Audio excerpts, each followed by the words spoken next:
Sa dilim ng unang yugto ng daigdig, may pusong naglalagablab sa hinanakit.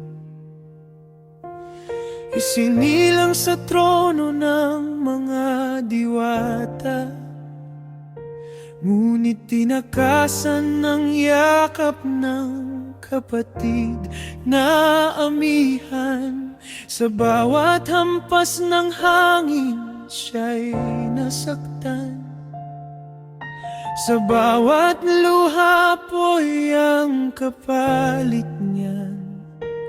Ang kaniyang ngiti naging tabing ng poot, at sa kaniyang palad nasunog ang pag-irog. Ngunit sa puso ng apoy nagalit, may ningas na naghihintay mapanumbalik. Pirena, apoy ng tadhana, minsang nagdulot ng dilim sa diwata.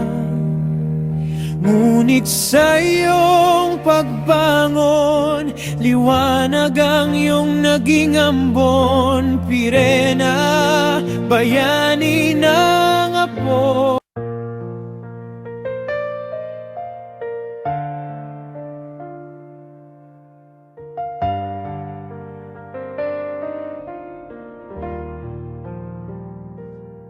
Sa dilim ng